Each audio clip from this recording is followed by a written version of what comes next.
Welcome to JSA TV and JSA Podcasts, the newsroom for telecom and data center professionals. I'm Jaymie Scotto Cutaia of JSA, coming to you from ITW 2021. Joining me today is my good friend, Mr. Gil Santaliz of NJFX, New Jersey Fiber Exchange. Gil, welcome to JSA TV again.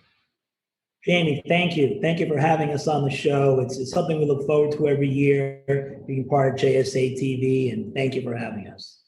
Thank you, Gil. And, our long friendship, our long history, never has there been a unique time, I could say. ITW is back. We're excited to be part of it.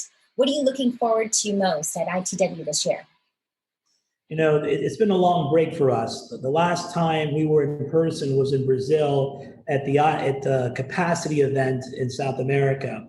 And that was close to 18 months ago. So we haven't seen our friends in the industry. We've been limited to these video platforms. And we're looking forward to finally seeing our friends and colleagues from the US, hopefully from around the world, that can potentially be with us and have a cup of coffee, have a drink, and just get to business again, get back into negotiations and talks. Yeah, see each other face to face. I'm really looking forward to it myself.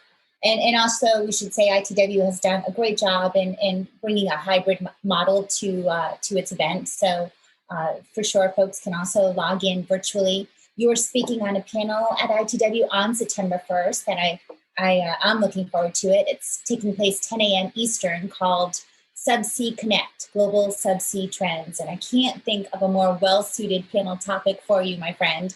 So tell us, give us a little bit of a teaser, if you will. What will you be sharing there? So there's been a lot of new projects announced in the last 12 to 18 months, and we're looking forward to getting insight. You know, there's the Confluence project that's been announced that's going to be connecting all the cable stations in the East Coast.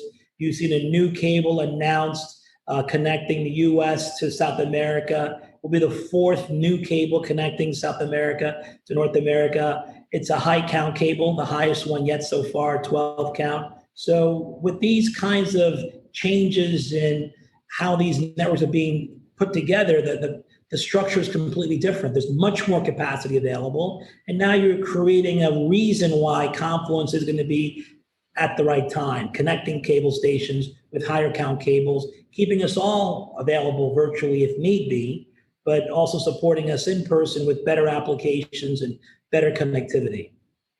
Yeah, better applications, better connectivity. You know, you recently said that we are sitting in one of the hottest markets ever for telecommunications in terms of investments. So what do you think, why do you think subsea is booming? So we're a global society. You know, we'd like to have our data available to us anywhere, anytime. And there's geographies that are better suited than others in terms of these big application deployments. So the subsea makes the world interconnected. And whether it's the Nordics, you want to try and have your compute or your application hosted, or you have an Israeli application that's just, world class you want access to, it's all about getting access to those systems. Another project announced recently was the Blue Med cable. Now it's the Blue Raman cable that's going to provide a bypass of the Suez Canal through the help of the Israelis. It's a fascinating time for us to innovate and create new infrastructure that's much more resilient. And we need that. We absolutely need that additional infrastructure for sure. You mentioned these applications, more and more being developed every day. We need access.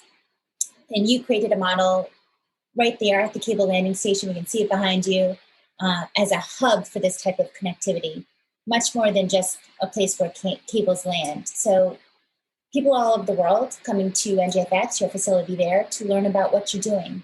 Why? Why do you think that is? You know, the term carrier neutral came about 20, 25 years ago, and it was a place where you can interconnect networks, which became the beginning of the internet. That's what the internet really is connecting networks together.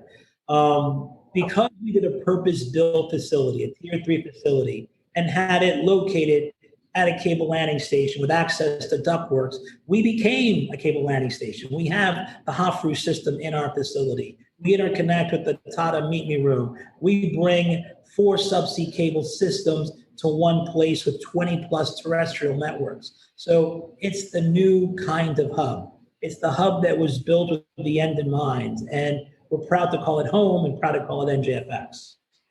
So amazing. Yes, I love that model. And also, I was reading some of your headlines, of course. Tell us about NJFX's work with United Nations recently.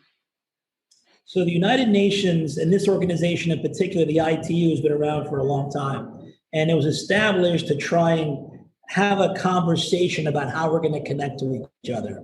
So think about it. We first started connecting the worlds with transatlantic cables 130, 40 years ago. And the conversation was, well, how do we do this? And what are the rules of engagement? And those cables are now closer to 1,000 cables globally connecting us all. And that conversation still has to happen. But the United Nations is always at the forefront of that conversation about whether it's subsea cable, whether it's 5G, whether it's infrastructure plays, the internet, and even space. The United Nations now is tackling the topic of how do we manage space. So because we play a role in global infrastructure, supporting specifically North America and the US, we wanted a seat at the table. We wanted to be able to share our thoughts and insight on how companies can work with North America and the US assets we have to make it available globally and share best practices. So as you know, we had the Ministry of Chile come to NJFX to see for themselves a year and a half ago what a cable landing station could look like if it was built with the end in mind to be a network hub. And we want to continue to provide that example to the world in terms of what you can do if you plan ahead. That's what we do, and the UN is a great platform to share that message. What a wonderful testimony to what you and your team are doing right there in Wall Township, New Jersey, really providing that global example. I love that. Where can our viewers who are interested in learning more go? Well, they can reach out to me or the team. As a matter of fact, we've got a new employee joining our team starting in September. We'll be focusing on the enterprise space, specifically U.S. financials. But Felix Seda has been with us from day one. He's our general manager. He works primarily with the OTTs and the big wholesale providers, and please reach out to him. Or you can always come to our website and hit the contact page and ask questions, and we'll be happy to reach out to you. Absolutely. NJFX.net.